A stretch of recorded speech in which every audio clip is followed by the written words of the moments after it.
원장님 뽑힌 얘기도 해줄 수 있나요? 옛날에 제가 저 선배님한테 사랑니 발치 해달라고 해가지고 끝나고 나서 너무 아파가지고 막 스트레스 받고 뭐 이래가지고. 그럼 사랑니를 안 아프게 뽑는 법이 있나요? 제가 만약에 예전에 사랑니 발치하는 대로 다시 돌아가면 저는 무조건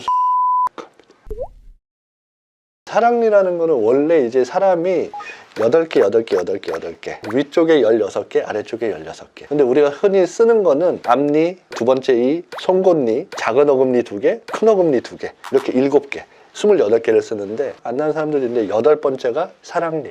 걔네들이 이렇게 잘 나서 씹히는 경우도 있는데 사람들이 진화하고 턱 자체도 좀 작아지고 그 8번째 사랑니 치아를 안 쓰는 경우가 대부분이죠. 예전에 썼어요. 예전이 뭐 작년 이런 거 말고 많이 해죠.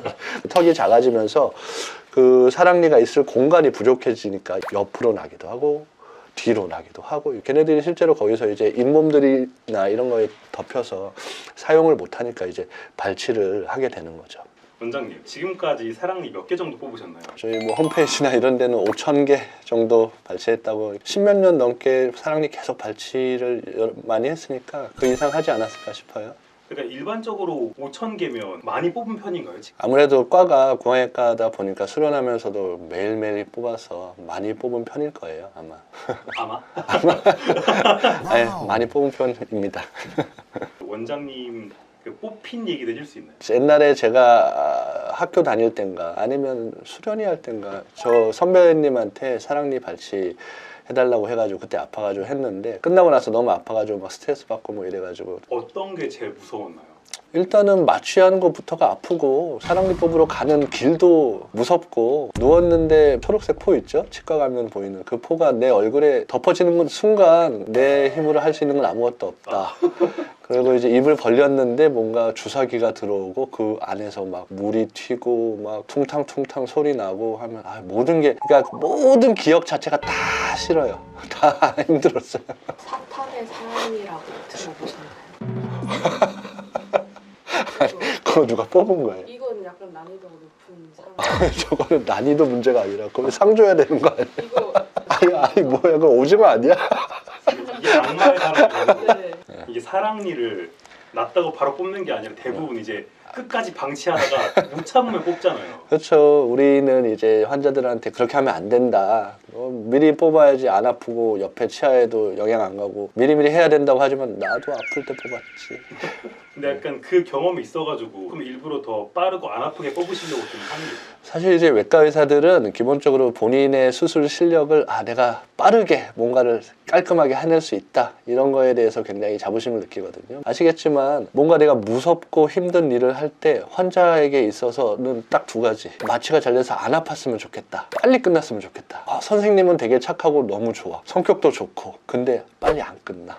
30분 정도 뽑아버리면 진짜 미치는 거죠. 그러면은 그 선생님은 다시는 안 보죠. 그러면 원장님이 뽑았던 사랑니 중에 어떤 사랑니가 가장 어려웠나요? 환자분들은 대부분 이제 뭐 매복돼 있어서 옆으로 돼 있고 막 옆에 치아를 민다. 이거 뽑을 수 있나요? 뭐 이런 얘기 하시면 사실 그런 거는 되게 어떻게 보면 쉬워요. 옆으로 누운 거는 이제 머리만 먼저 이렇게 딱 잘라서 머리 빼고 뒤에 뿌리를 빼면 그 나오는 회전 과정이 있잖아요. 과정이 내가 뽑는 그 회전 반경과 일치해요. 서 있는 거는 이렇게 잡고 빼면은 쉬울 것 같지만 생각보다 흔들다가 부러지는 경우도 많고. 근데 이제 쉽게 알고 들어갔다가 반이 부러져 버리면 공사가 커지는 거죠. 특히나 이제 뒤로 누워 있는 경우에는 하악이 보면은 근데 여기 사랑니가 있는데 이게 뒤로 가면은 뼈 안에 파묻혀 버려요. 그러니까 당연히 거기를 다 파야 되니까 오히려 더 어려운 경우가 더 많죠. 해부학적인 위치 때문에.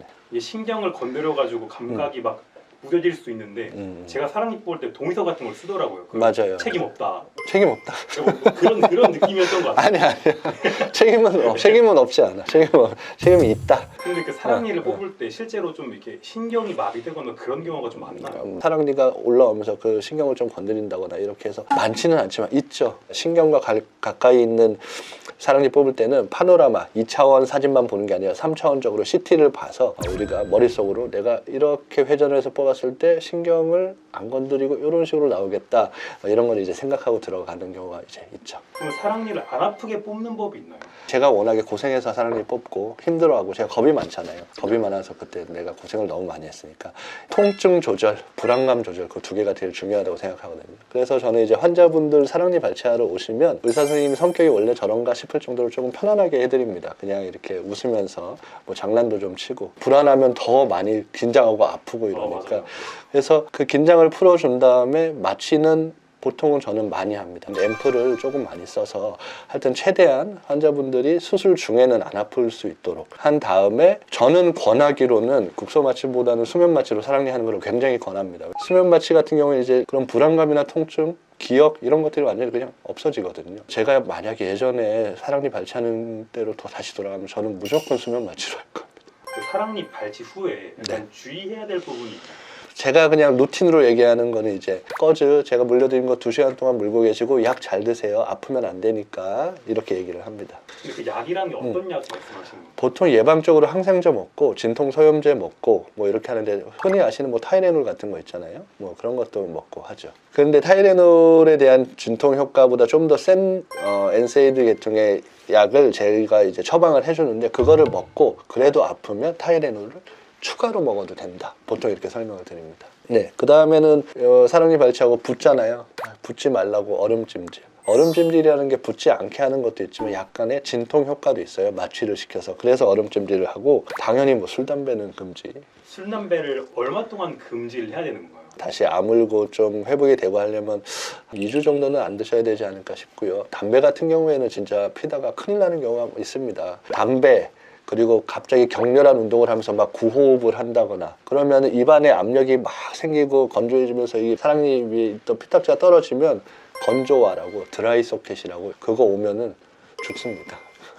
너무 아파요. 그리고 뭐 더 부으면 안 되니까 한동안 찜질방이나 그런 목욕탕이나 이런 것들은 가시면 안 되고 매운 음식이나 뭐 뜨거운 음식 이런 것도 좀 지양하시는 게 좋겠죠. 발치 부위는 양치를 하면은 실이 풀리거나 피가 더 날 수 있으니까 한 일주일 정도는 그쪽은 가글만 하시고 다른 부위만 양치를 하시는 것을 추천을 드립니다. 이번 시간에는 환자분들이 많이 두려워하시고 많이 이제 관심 있어 하시는 사랑니 발치에 대해서 좀 알아봤습니다. 보통 이제 간단한 건 한 1분, 뭐 조금 복잡한 건 한 5분에서 10분 내로 이제 발치를 고각 아간면외과 전문의에게 이제 하실 수 있다고 생각하시면 되고 앞서 말씀드렸듯이 제가 너무 고생을 하고 심적으로 충격을 받았었기 때문에 저는 그런 것들을 안겨드리고 싶지 않아서 모든 것을 잊고 할 수 있는 수면 사랑니 발치를 추천드립니다.